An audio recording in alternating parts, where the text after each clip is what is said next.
It was one of the most anticipated matchups of the season so far, the battle of the unbeaten, South Carolina and LSU. The Tigers learned that beating the reigning national champions is not an easy thing to do whatsoever. We are breaking it all down today, and it starts right now.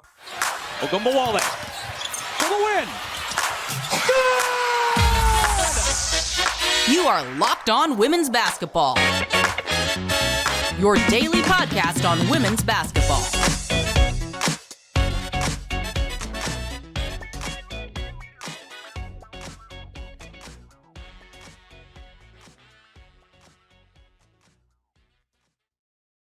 Happy Monday, friends. It is February 13th, 2023. It is the day before Valentine's Day and the Monday after the Super Bowl. So you get to choose which one is going to be tougher for you. I am Missy Heidrick, National Women's Basketball Correspondent at The Next. Thank you so much for making Locked On Women's Basketball your first listen every day. We are free and available wherever you get your podcasts. And today's episode is brought to you by LinkedIn. LinkedIn Jobs helps you find the qualified candidates you want to talk to faster. Post your job for free at linkedin.com/LockedOnNBA. You can follow me on Twitter at Missy Heidrick, but be sure to follow this podcast at LockedOnWBB and come see us at The Next, www.thenexthoops.com. All right, yesterday was Super Bowl Sunday. Congratulations to the Kansas City Chiefs. I am wearing my Chiefs red, but the appetizer to that game was the battle of the unbeatens in women's college basketball. LSU went into a sold-out Colonial Life Arena in Columbia, South Carolina, and tried to go toe-to-toe with the number one team in the nation. What can we take from this game? Who were the difference makers? What does it tell us about both teams? And what do voters say about this game and what's been going on in college basketball across the country this past week? We get to dive into all of it today with my colleague at The Next, Alex Simon. And Alex not only covers women's basketball across the country, but he is also an AP Top 25 voter.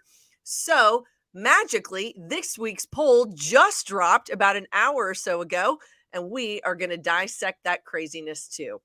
All right, Alex, I have to admit, I think I've been one of those people that when we talk about the landscape of women's basketball and we talk about all of the great teams and the great players out there, sometimes it's just sort of an afterthought that the number one team in the nation is the reigning national champions. They are undefeated. They've been ranked number one for, 30 weeks or whatever that number is. They just continue to be really, really good. I think part of it is that we want to have all of these other teams and all of these other players be part of that spotlight. But in all reality, there was one thing that I left in that game yesterday against a top 5 team in LSU is that South Carolina is really, really good. Yeah. And I mean, it's not just that they're really good. It's that they are so much better than everybody else. And they have gotten better. But to me, the thing about yesterday that stood out the most is how much LSU's plan seemed to really be anybody but Aaliyah Boston is going to beat us, but we are going to force somebody else to do that.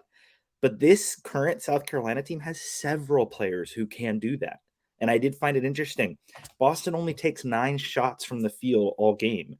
And on top of that, she only adds 6 free throws. So really, if you kind of count free throws as 2 per, that's only 12 shot attempts that she really has the entire game.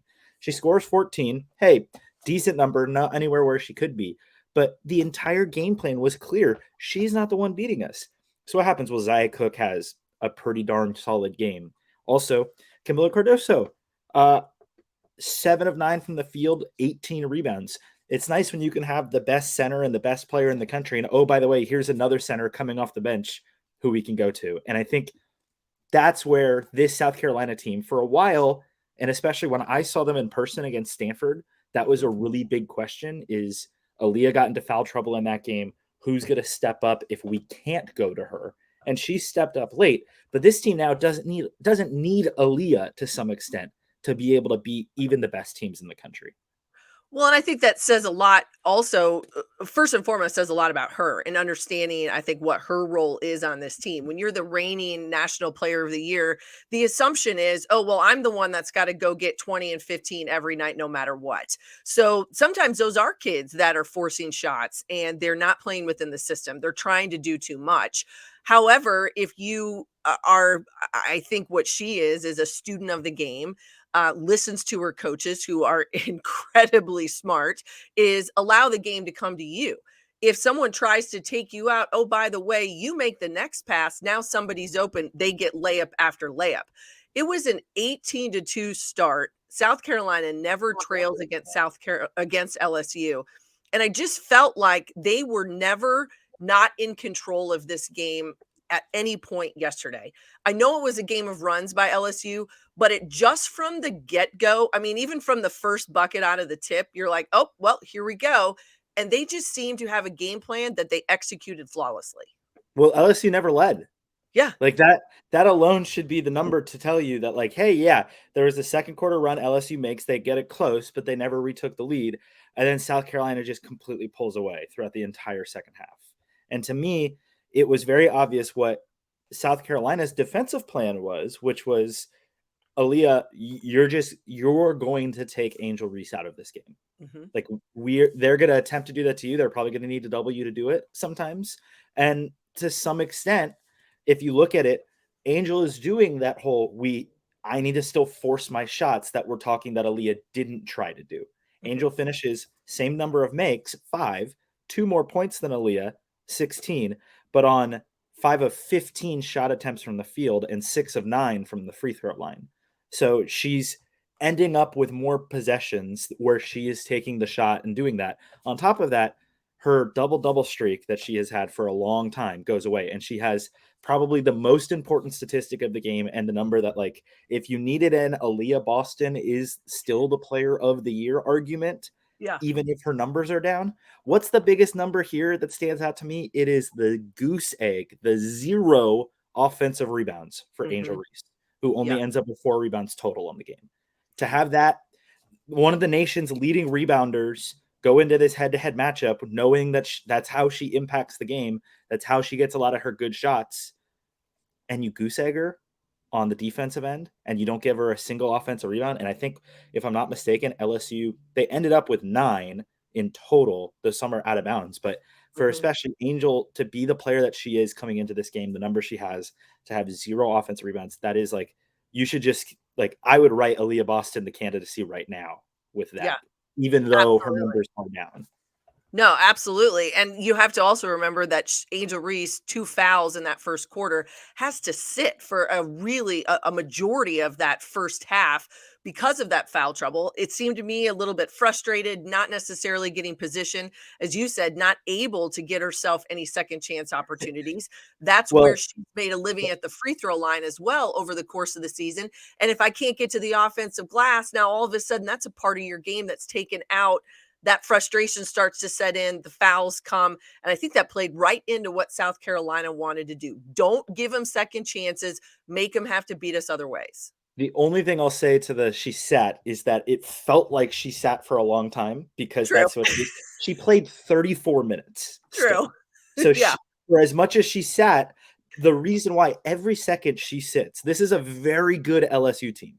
I want to say that this is a very good LSU team. And I've come on with you multiple times this year, Missy, at some points doubting this LSU team, and I've eaten some crow. I still think they're a very good team. But the one thing they don't have, especially compared to this South Carolina team, is depth.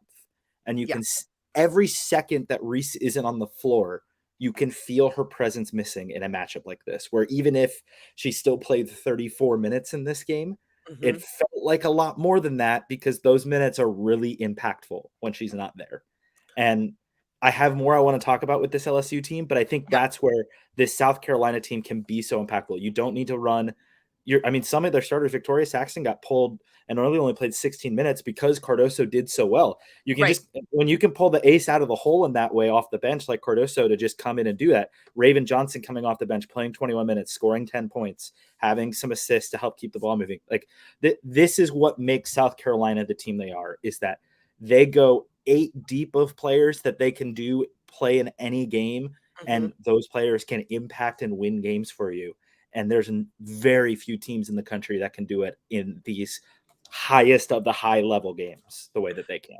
No, I think you're absolutely right. And depth is such a huge piece of it. One of those factors being the points that they got from their bench. 34 for South Carolina yesterday, just 15 for LSU. And you said Cardoso, she comes in at 18 points. She's got 13 boards. She gives them almost 21 and a half minutes, but 7 of 9 from the field. And that was layups, that was putbacks, that was position basketball, things that they were able to do. There were multiple times Zia Cook goes baseline. Nobody's there in help side. She's got an easy lane to the basket. They get penetration points and ones, all of the above.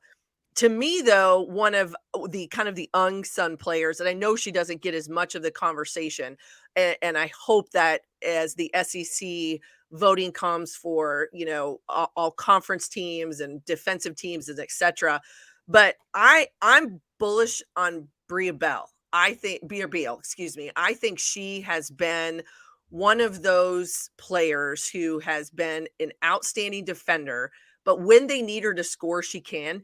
She hits that 3 at the end of the third quarter, which really I felt was kind of a dagger bucket. You go back and think about, okay, now it was a 9, then it was 7, then it was 11, then it was 13. She hits that 3.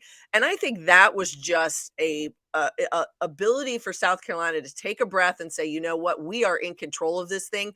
I don't think they're able to defend as well without Beal in the ballgame. And she is the type of player that like differentiates between championship teams and just very good teams. Yep. Her numbers really over her career have actually been kind of the same, which is not necessarily what you would want, but it's in the sense that she plays the very specific role that the Gamecocks have, and she plays it extremely well. And you can't try to force 7 superstars into doing things in that way. You do need players who know how to do specific tasks, specific roles, and specific things, who can step up when you need them. And she is absolutely that player. And I think you've seen this kind of from her when they've been at their best, really, in this entire run. They have to win the game, so you don't want to say this, but like, to me, they seem pretty ticketed to make their 3rd straight Final Four with this core that like. She is a key reason why. And even if she's not the offensive presence, she matters so much to what they do defensively. She helps them do. I mean, yesterday alone, 11 points, 7 rebounds, 4 assists. That's a pretty darn great split from a player who, in a lot of ways, is not where your team is going to have the other teams focus on in that way. Absolutely. And you got to have that. And I think Dawn Staley would tell you, any coach that's won a championship will tell you, you've got to have role players. You've got to have people accept and understand what it is they have to do to help their team win. I think Beal for South Carolina may be one of those biggest factors for them as they move forward. Okay, in just a moment, it's time to talk more about this LSU Tiger team and what comes next for Kim Mulkey's squad in February and in March, because March is just, we are not that far. But first, a message from our friends at LinkedIn. So as a small business owner or a hiring manager, you know that success in 2023 all depends on the team members you surround yourself with. So that's why you have to check out LinkedIn Jobs. With LinkedIn Jobs, you can hire qualified candidates more efficiently by matching open roles with people who have the skills, values, and experiences to help you achieve your goals. We all have been contacted or sought out by someone through LinkedIn, made great connections, and that's where a lot of success happens. So LinkedIn Jobs helps you quickly attract qualified candidates to your open jobs with targeting tools. They go beyond resume data by using insights for your job post, identifies the most qualified candidates on LinkedIn Jobs, and you connect with them fast and for free. LinkedIn Jobs makes it easy to screen and rate applicants based on their job qualifications, all on one platform. It's why small businesses rate LinkedIn Jobs #1 in delivering quality hires and leading competitors. So LinkedIn Jobs helps you find the qualified candidates you want to talk to faster. Post your job for free at linkedin.com/lockedonnba. That's linkedin.com/lockedonnba to post your job for free. Terms and conditions apply. Hi, everybody. I am Missy Heidrick, and thank you for making Locked On Women's Basketball your first listen today. I am here with Alex Simon, and we are breaking down what was a fantastic matchup, an 88-64 win by South Carolina over LSU yesterday. It keeps South Carolina undefeated. The first loss of the year for LSU. They are 23-1, now 11-1 in the SEC. Alex, let's talk a little bit about this LSU squad. If we go back, I think you and I chatted maybe I think it was the first Monday of 2023. And it was also when everybody wanted to start talking about net rankings and quality of wins and who everybody's played. And we want to talk about that strength of schedule. And that was usually, and I think it was one of the biggest question marks that a lot of people have had about this LSU team coming into the SEC season, was they hadn't had that strong of a non-conference schedule. Ironically, this game against South Carolina yesterday is their first game against a ranked team that they played all year. So, my question to you, as you look at what we saw yesterday on the floor, has that, I don't even know how we want to call it, what we want to say, maybe has that spotlight that we've shown a little bit on that lack of non-con to get this team ready, was it for real? And what is this LSU squad the real deal? Can they make a run? I found this. I mean, this team's been the most fascinating team to be in the country because of this. I was very harsh on them in their non-conference, not just because of what it looked like, but even how they looked within that. They played some games where they did not look like a team that was supposed to be one of the top teams in the country. They have improved over time. Angel Reese has been sensational all season long. But what you saw yesterday was, to some extent, to me, like, I found what actually was most interesting about yesterday's game to be Thursday night, when the NCAA selection committee dropped their first of their two top 16 seed rankings and whatnot. And an undefeated SEC team in LSU came in technically ranked fifth by the committee, and they were a number 2 seed. And to me, that was, even though the AP poll had them up to 3, that was as big of a sign as any, as we don't respect what you guys have done this year relative to your ranking. You guys didn't play anybody who's turned out well in non-conference. Their best non-conference game really is against an Oregon State team who's in the bottom half of the Pac-12 this year. And sure, they beat them by a lot, but again, it's a bottom half of a different power conference team as your best opponent. And what you saw yesterday was really, up until we get to the SEC tournament, their one true chance at a statement game.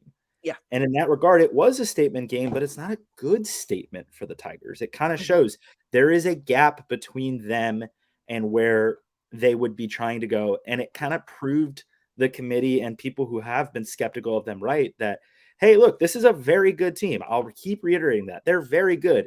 They are not great. They are not elite. They are not even close, I would argue, to being a great team, for as much as they are very good.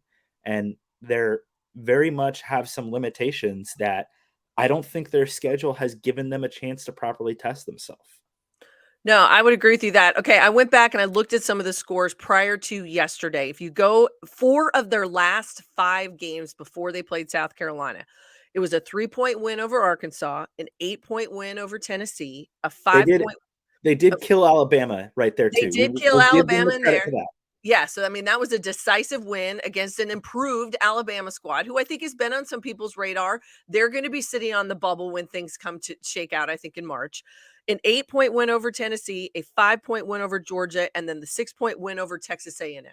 So as you said, this is not necessarily, it hasn't been world beater success. And I give credit to Kim Mulkey. I thought what she said post-game yesterday was, very honest. And I think she sees it, that the level and what South Carolina has is what they strive to be at LSU. Would a lot of people have thought in year 2 of Kim Mulkey at LSU that this is where they would have been sitting and this would have been their first loss of the year? Probably not. But I think when you want to start, we're not comparing apples to apples here with these two teams. I think it's very different because the depth is not necessarily there, and there just isn't I don't think that an extra 1-2 punch who's the two night in, night out with Angel Reese? That's my biggest question right now. Well, and I did find this to be a super fascinating thing from Kim in kind of reading her post-game quotes. The great Corey Diaz over at The Advertiser in New Orleans, who I enjoy following to keep up with what's happening with LSU, was tweeting some quotes from Kim. And the quote that stood out to me was like, "We had the fight in us to cut it down at times, but we didn't have the experience." And that's a super interesting thing to kind of hear because of the fact that LSU starts 3 of 5 seniors. And the one that you kind of sort of saw step up yesterday, at least into the scoring vacuum, was Alexis Morris. But again, she scores 23 points. She went 11 of 29 from the field. Scoring 23 points on 29 shots is not, if it's the opposite of efficient in that regard. It's so inefficient that it hurts your offense in that way. And when you have so many other players, I mean, she takes 29 shots, Reese takes 15, so that's 44. The other players, the entire other players on the roster combined for 21 of their 65 shots outside of those two. That they have a vacuum that they haven't seemed to find a way to fill. I thought the way that Mulkey decided to not use Flau'jae Johnson, FJJ, yesterday, she only plays 11 minutes even though she starts, kind of was alarming to me because she is maybe that number 3 on this team. She's been the number 3 most of the season. She's averaged the 3rd most points beneath Reese and Morris. But she got into some foul trouble early and she then just didn't play much. She commits 3 fouls in 11 minutes. I get why you can't play her if she's not ready for the moment, but that's kind of Kim saying the same thing I'm seeing, which is this team didn't seem ready for the moment. And are they going to get a chance to be tested before the moment is the SEC title game and the NCAA tournament? No, I think that's a great question. And I mean, couldn't have asked for a better environment, a sold out crowd. South Carolina has incredible women's basketball fans. They have a great basketball IQ. They understand when the moment is coming, when to cheer, when to get their defense energized. They do all of those things right. So if you're Kim Mulkey and her staff thinking, hey, if I wanted to put my kids in a high level environment, couldn't have asked for a better one. Did they show up the way that she probably would have hoped? I don't think so. And that's what the learning curve is going to have to be now. So you've got to look at it for the last 2 weeks of the regular season and then headed to the SEC postseason tournament. What do they learn from this game and what do they take going to the end of February and into March? And as we look ahead, they get a very interesting game as their next one this upcoming Thursday. They host Ole Miss, who has been kind of in that top, the like middle of the top. They're 8-3 in the SEC. Ole Miss is 19-5 overall. They actually, I believe they play tonight. Ole Miss does against Kentucky here on Monday night. Yeah, on the SEC network. So they might even be 9-3, 20-5 overall. That's a really interesting test right away. And then after that, it's at Florida, at Vanderbilt, home for Mississippi State. So it's a 4-game stretch where maybe LSU gets another loss, and that might not be a bad thing, I would argue, for this team if they do get picked off. But if they don't, and you go into the SEC tournament, you may only they'll get a bye at this point all the way through to the quarterfinals. Are you going to get challenged really heavily in either the quarters or the semis before it's South Carolina again in the championship?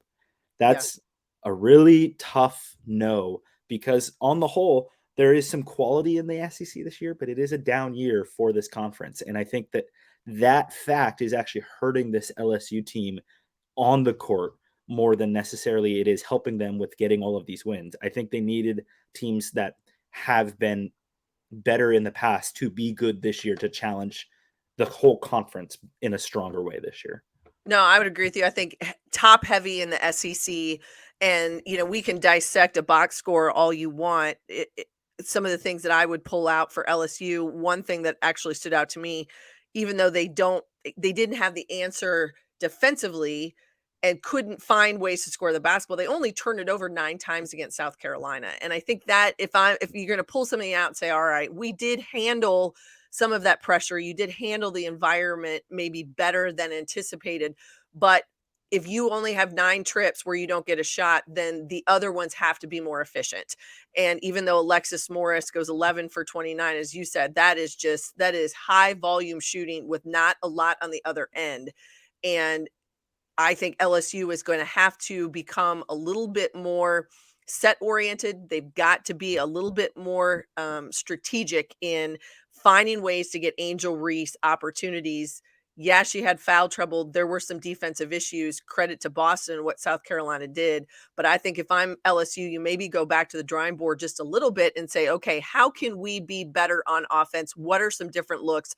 What are some different ways that we can score? Because what we tried to do against South Carolina just didn't work. And also, it doesn't help when you're shooting that much volume, but you're not really forcing the defense to stretch because they only took 5 3-point attempts. They only make one. That's how you can, even as a team that normally gets a lot of offensive rebounds, against this South Carolina team, they're tough to get rebounds against period anyway, and they killed LSU on the glass. I think it's 43-25 is the final rebound spread. But if you aren't forcing them to stretch their defense out to the 3-point line, that doesn't open up space inside, and it kind of showed in this game. So we will see. LSU's going to have some very interesting tests here. Even if they should pass them, I will be interested to see how they adjust going ahead. I agree with you. Tests and question marks. That is what's on the board for LSU. Okay, when we come back, it's time to talk about this week's AP Top 25. What better way to do it than one of our very own who is a voter? Thank you, Alex. All right. But before we do that, the midway point of the NBA season is here, and now is the perfect time to download FanDuel, America's #1 sportsbook, because new customers get a no-sweat first bet up to $1,000. Now, I know FanDuel is on fire. It was the Super Bowl yesterday. Everybody had a prop bet on everything, but you can do the same thing now that we're getting into it. That's bonus bets back to you if your first bet doesn't win. So just download the FanDuel Sportsbook app. It's safe, secure, and super easy to use. Then you can bet on everything from the money line to point scores and threes drained, everything throughout the NBA season. You can put a bet on it, I promise. Plus, FanDuel even lets you combine your bets for a chance at a bigger payout with the same game parlay. So don't miss the chance to get your no-sweat first bet up to $1,000 in bonus bets when you go to FanDuel.com/locked-on. It's FanDuel.com/locked-on to learn more. Make every moment more with FanDuel, the official sport betting partner of the NBA. Hi, everybody. I am Missy Heidrick. Thank you for joining us here on Locked On Women's Basketball.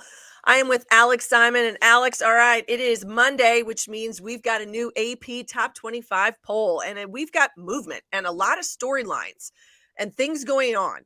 Obviously, the number one in all of it was everyone wanted to see what the outcome would be of the South Carolina LSU game. Well, South Carolina gets a big win at home. They stay undefeated. They are absolutely the number one team in the country. They will stay that way. I think even if they maybe lose one, it would be hard for me to not vote them number one if I was a voter. Well, remember, they lost 2 in the SEC last year and never budged from number 1. So I think there you go. At this point, there will be a little bit that we can talk about with the team who's at number 2 that could, I guess, maybe make the argument if they lost twice here. I just don't see it happening anyway. But they definitely have a grace loss for sure to stay at 1 right now. Absolutely. All right. LSU drops to number 5, which isn't overly surprising just because that is their first loss of the season. But the other teams, number 2 is Indiana. At 3 and 4 is Stanford. 3 at Stanford, Utah at 4. 2 Pac-12 teams, they play each other not until February 25th. So that is the matchup that we won't see until the end of the month. Indiana sits at number 2. They've got a game tonight, Monday, the 13th of February, 6 p.m. Central on the Big Ten Network. They play Ohio State. Talk to me a little bit about Indiana as a voter. What do you see out of this team? What do you see ahead for them going forward? I mean, they've lost 1 time all season in maybe the toughest conference in college basketball. Yeah. It's not to me, number 2 is not very difficult right now. But when you look at Indiana, they also have the toughest finish to the season, maybe in the country. They just played Thursday against Iowa. They beat them at home. It was a very fun game, a huge game on the Big Ten Network. Oh, by the way, here's the turnaround. You now play, like we said, tonight against Ohio State. Thursday, you host Michigan. Sunday, you get your in-state rival Purdue back.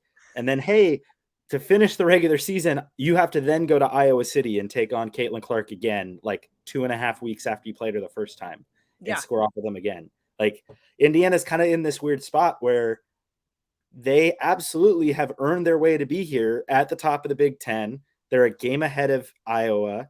They're a game and a half ahead of Maryland. And yet, I saw a Maryland beat writer pointing out it isn't very difficult to find the path for Maryland to finish in first place in the Big Ten because of the schedules that so many of these teams have left. I mean, even Iowa, they finished this season not this week we're currently in, but next week they're at Maryland hosting Indiana. Could you see Iowa losing both games? Absolutely. So I just, the Big Ten has been an awesome year this year, and it's not stopping at all going into the finish of this year with these teams. And that's every single night we get a Big Ten showcase. It seems like we're getting some unreal basketball right now. No, I would agree with you. And a lot of people have said, Ohio State, they're 21-4. They were undefeated just a few weeks ago. And then they faced the gauntlet. Granted, they weren't 100%. They get JC Sheldon back. I think that makes the difference for them. I think that's what makes this game interesting tonight against Indiana is her return to the lineup, being more at 100%, giving them another perimeter look. And she's just a great leader out front. But I think as we kind of move down this poll and you're out on the West Coast, let's talk a little bit. There's 4 Pac-12 teams. And I think Stanford and Utah are just an intriguing storyline. They play. You're short by 2. There's 6 Pac-12 teams. I'm sorry, 6. 6. There's because USC has snuck in on the bottom. Colorado's there at 21. I know it's tough to sometimes remember that like Colorado. I know and I apologize. I don't want to short them. I don't want to short them. But and I think it's great to see USC jump in there at number 25 because I think that tells a story about what Lindsey Gottlieb is doing at USC, that they are positioning themselves obviously to be part of the postseason picture. But as you look at where everybody is, and we all sit here and say we think South Carolina just hands above is one of the best in the nation, you saw them play Stanford. You saw them go up against Tara Vanderveer's squad. Seems to me that Stanford might be finding a different level and a different groove right now as they head into the end of February. How does that bode for the Cardinal going forward? I would wholeheartedly agree with you if I hadn't also watched them drop a game to the 9th place team in the Pac-12, Washington, of 8 days ago. And I think this Stanford team, like I was talking about this with a friend, like right now I would like earmark 1.5 teams into the Final Four and not think about it. South Carolina is there. And I've kind of been saying it seems like it was always going to be South Carolina, Stanford, and then whoever gets the last 2 spots is the question. But Stanford has been just inconsistent enough, even in some of its wins. They only beat the 10th place team in Cal by 4. They only beat 11th place Oregon State by 3 at home recently in the last month. I think the Arizona win that they had on national TV on ESPN was as much kind of Stanford riding its own ship. And it reminded me at least a little bit of their national title winning year where they lost their only 2 games were back-to-back. They lost to a Colorado team that was at the time kind of emerging into this really solid team. And then they returned home, lost to UCLA, though I'll put home in quotations because that was during COVID and they were having to play a county over in a random D-League gym. So like that team, you needed kind of those losses to re-find its identity and figure it out. And I wonder Stanford's upcoming slate, they have the LA schools coming to the Bay Area this upcoming weekend. So they host USC Friday. They're going to have a nationally televised game next Monday. After we would talk for your podcast next Monday, if you had me back against UCLA. And then they go to Colorado, Utah. I mean, they have 4 current ranked teams left of their 4 regular season games. Utah, like the Pac-12 is just going to keep beating itself up. And it should mean, though, that the 7 teams that are there should be nightmare opponents to whoever they face in the NCAA tournament. I would want to have any Pac-12 team on the other side of me in the tournament at that point. Well, I agree with you. And I think the Pac-12 is a lot like, I think, the Big 12. I think we're seeing in the ACC where you do beat up on each other, that gauntlet and grind of who you have to play night in, night out. So in a double round robin travel partner setup, however the league is structured, that becomes a really tough way to have to make it through the month of February. You And look at the Big 12, you look at what has happened, with Iowa State, Texas, yes, they're up 3. They're now at number 17.